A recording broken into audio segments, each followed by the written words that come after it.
अब अगला सवाल सर, जैसे ही 8वें वेतन आयोग के गठन की बात हुई सर, तमाम 1 करोड़ जो जितने भी जो सरकारी कर्मचारी हैं, स्टेट लेवल के हों, सेंट्रल में हों, पेंशनर्स हों, उनके मन में एक ही सवाल है सर कि कितना बढ़ जाएगा मेरा वेतन, कितने बढ़ जाएगी मेरी पेंशन। इसका जवाब हम आपसे लेना चाहेंगे सर, क्योंकि आप बहुत वरिष्ठ ब्यूरोक्रेट भी रह चुके हैं सरकार में, तो आपको लोग सुनना चाहते हैं, तो आप इसका जवाब दे तो बेहतर होगा सर। विशाल जी, मैं पहले ये कहना चाहूंगा कि जो वेतन आयोग है उसकी रिकमेंडेशंस, जो सिफारिश होती हैं, वो सरकार ने, हो सकता है वो माने ना माने, कुछ उसके अंदर फिर कोई चेंजेस करे, वो सरकार का अधिकार है। फाइनल डिसीजन सरकार की। पर सरकार ने जब इतने डिटेल में प्रोज एंड कॉन्स को विचार करने के लिए बड़ा आयोग बनाया, का सीनियर लोग इसके अंदर जाते हैं, तो प्रथा रही है कि जब जब तक आपको बहुत बहुत ज्यादा कष्ट ना हो किसी सिफारिश से, तो मान लिया जाए। और ये सिफारिश केंद्रीय एम्प्लॉयज, केंद्र सरकार के एम्प्लॉयज और केंद्र के पेंशनर्स को के बारे में होती है। तो इस बारी 49 लाख का एस्टिमेट है सरकार का कि उनके पास 49 लाख या कुछ हजार जी। लोग भी, इतने लोग काम कर रहे हैं।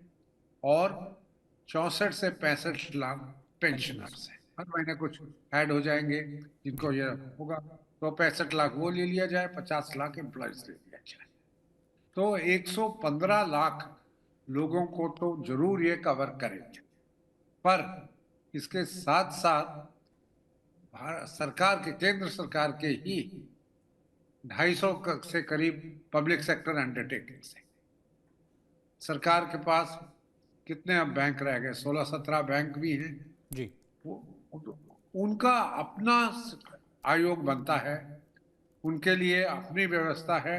वो डायरेक्टली उनकी तनख्वाह या अलाउंसेस क्या होंगे सरकार तय नहीं करती, पर जो पे कमीशन कहती है उसका प्रभाव उसके ऊपर जरूर पड़ता है।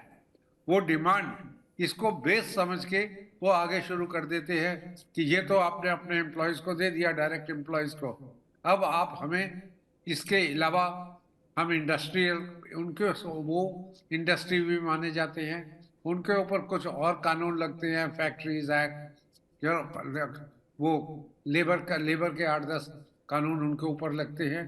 तो वो कहते हैं कि उसके अंदर एक होता है इंडस्ट्रियल डीए, वो फॉर्मूला ऑलरेडी का ले किया होता है जी। कि हमारा जो इंडस्ट्रियल डीए हमें मिलेगा वो सरकार से कम ना हो। हम हमारी नौकरी, हमें कई नौकरियों में पेंशन नहीं है, वो पेंशन का भी आप तय करिए। इसी के साथ सरकारी नौकर हैं उनको तो 2 किस्म का पेंशन का ऑप्शन रहता है कि एनपीएस, और या अभी जो उसका सुधार किया यूपीएस। गया यूपीएस, और 2006 से पहले जो रिटायर हुए थे 2005 तक, उनको आप देते हैं ओल्ड ओपीएस। ओपीएस। तो ये सब चीजें देख के डायरेक्ट 1 करोड़ 15 लाख, इनडायरेक्ट भी इतने केंद्र सरकार के हो जाते हैं। और यहाँ नहीं गाड़ी रुकती जी, अब सब प्रदेश वाले भी कहते हैं जब केंद्र शासन में एम्प्लॉयज का को आप इतना दे रहे हैं तो हम हमें क्यों नहीं। तो सब स्टेट्स वाले, किसी को एक दूसरे का कॉपी करने की जरूरत नहीं कि भाई महाराष्ट्र में मिला तो गुजरात वालों को भी मिलना चाहिए, गुजरात में मिला तो राजस्थान में भी मिले। ये सब स्टेट्स का अपने कानून है।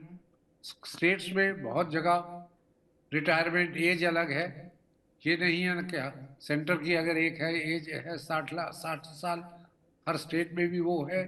तो ऊपर उनके जो यूनियंस होते हैं, फेडरेशन होती है, वो हमेशा कहती है केंद्र शासन के एम्प्लॉयज को हमसे ज्यादा थोड़ी काम करते हैं, तो ये वो हमसे ज्यादा थोड़ी क्वालिफाइड है, तो हमें क्यों नहीं दिया जाता।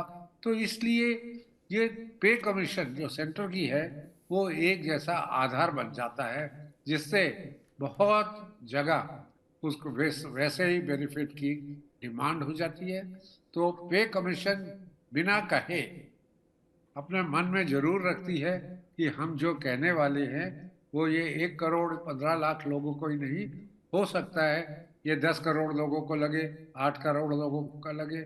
स्टेट्स में होता है तो उनकी भी पब्लिक सेक्टर अंडरटेकिंग्स हैं, वो भी शुरू कर देते हैं। तो इसका एप्लीकेशन या प्रभाव कहिए वो काफी मल्टीपल फैक्टर्स में होता है।